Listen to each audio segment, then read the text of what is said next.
पहलगाम हमले के बाद भारत ने सभी पाकिस्तानियों के वीजा रद्द कर दिए हैं। सीमा पर तनाव चरम पर है, लेकिन इस तनाव के बीच एक सवाल उठता है, आखिर ये वीजा कितने प्रकार का होता है जिनके रद्द होने से इतने बड़े पैमाने पर हलचल मच गई है? और क्या हमारी सेना के वीर जवानों के लिए वीजा के नियम अलग होते हैं? आइए जानते हैं। राजनयिक वीजा, ये वीजा उन व्यक्तियों को जारी किया जाता है जो आधिकारिक राजनयिक मिशनों या अंतर्राष्ट्रीय संगठनों से जुड़े होते हैं। इनमें राजदूत, उच्चायुक्त, अन्य राजनयिक अधिकारी और संयुक्त राष्ट्र या अन्य वैश्विक संस्थाओं में कार्यरत अधिकारी शामिल होते हैं। उनके परिवार के सदस्य जैसे पति या पत्नी और बच्चे भी इसी श्रेणी के वीजा के हकदार हो सकते हैं।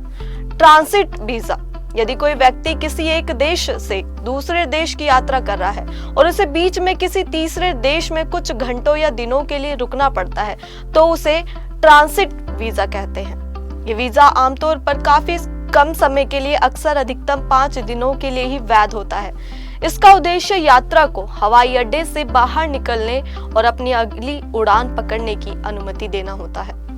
ऑन अराइवल वीजा, ये एक विशेष प्रकार का वीजा है जो कुछ देशों द्वारा अपने यहाँ आने वाले विदेशी नागरिकों को हवाई अड्डे या सीमा चौकी पर आने के बाद तुरंत जारी कर दिया जाता है। ऑन अराइवल वीजा अक्सर पर्यटन या व्यापार जैसे विशिष्ट उद्देश्यों के लिए और सीमित अवधि के लिए ही मान्य होता है। साथ ही आपको बता दूं, भारत भी कुछ देश के नागरिकों को यह सुविधा प्रदान करता है। टूरिस्ट वीजा, जैसे कि नाम से ही क्लियर है, ये वीजा उन लोगों के लिए जारी किया जाता है जो किसी दूसरे देश में घूमने के उद्देश्य से जाना चाहते हैं। टूरिस्ट वीजा की वैधता अवधि अलग अलग देशों में भिन्न भिन्न हो सकती है और यह आमतौर पर कुछ हफ्तों से लेकर कुछ महीनों तक का होता है। इस वीजा पर धारक को किसी भी प्रकार का व्यवसाय करने या रोजगार प्राप्त करने की अनुमति नहीं होती है।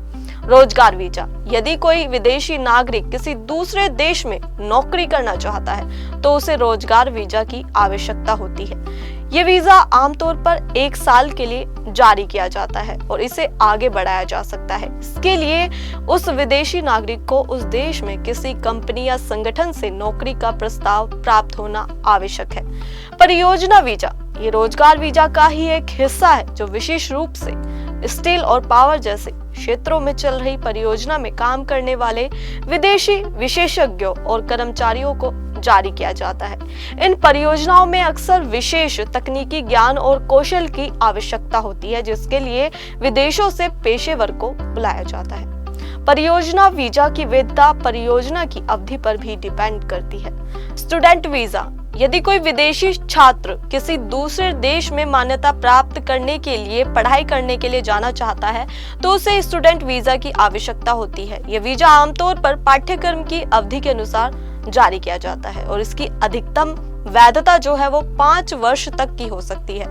पत्रकार वीजा, ये वीजा उन पेशेवर पत्रकारों, प्रेस कर्मियों, फिल्म हस्तियों, रेडियो और टेलीविजन कर्मियों, यात्रा लेखकों, टीवी प्रोडक्शन टीमों, विज्ञापन और फैशन जगत से जुड़े लोगों और फोटोग्राफरों को जारी किया जाता है जो अपने आधिकारिक कार्य के लिए किसी दूसरे देश की यात्रा करते हैं। व्यापार वीजा, व्यापार वीजा उन विदेशी नागरिकों को जारी किया जाता है जो व्यापारिक गतिविधियों जैसे सम्मेलनों में भाग लेने, व्यापारिक भागीदारों से मिलने या अपने व्यवसाय का विस्तार करने के उद्देश्य से किसी दूसरे देश की यात्रा करते हैं। यह वीजा आमतौर पर 5 वर्ष तक के लिए मान्य हो सकता है, लेकिन इस पर धारक को उस देश में स्थायी रूप से बसने या रोजगार करने की अनुमति नहीं होती है। अनुसंधान वीजा, यानी कि रिसर्च वीजा, ये वीजा उन विदेशी विद्वानों और शोधकर्ताओं को जारी किया जाता है जो भारत में किसी मान्यता प्राप्त संस्थान या परियोजना के तहत अनुसंधान यानी कि रिसर्च कार्य करना चाहते हैं। अनुसंधान वीजा की वैधता आमतौर पर 3 वर्ष तक की हो सकती है और इसके लिए आवेदक को अपने शोध प्रस्ताव और संबंधित संस्थान से स्वीकृति पत्र जमा करना होता है। मेडिकल वीजा, मेडिकल वीजा उन विदेशी नागरिकों को जारी किया जाता है जो किसी गंभीर बीमारी का इलाज कराने के लिए किसी दूसरे देश में जाना चाहते हैं। इसके लिए उन्हें उस देश के किसी मान्यता प्राप्त हॉस्पिटल या डॉक्टर से अपॉइंटमेंट और चिकित्सा संबंधी दस्तावेज प्रस्तुत करने होते हैं। मेडिकल वीजा की अवधि इलाज की आवश्यकता और डॉक्टर की सिफारिश पर निर्भर करती है। यूनिवर्सल वीजा ये एक प्रकार का वीजा है जैसे कि व्यक्तियों को जीवन भर के लिए दिया जाता है जिनके पास भारत का विदेशी नागरिकता कार्ड यानी कि OCI होता है। यह कार्ड उन भारतीय मूल के लोगों को जारी किया जाता है जो अब दूसरे देश के नागरिक हैं लेकिन भारत से उनके गहरे संबंध है। OCI कार्ड धारकों को भारत में रहने और काम करने के कई अधिकार प्राप्त होते हैं लेकिन उन्हें मतदान करने का अधिकार नहीं होता है। मैरिज वीजा ये वीजा एक निश्चित अवधि के लिए जारी किया जाता है जब कोई भारतीय नागरिक किसी विदेशी लड़की से शादी करना चाहता है। इस वीजा के माध्यम से विदेशी पत्नी को भारत में आने और रहने की अनुमति मिलती है। इसके लिए विवाह का पंजीकरण और अन्य आवश्यक कानूनी प्रक्रियाएं पूरी करनी होती है।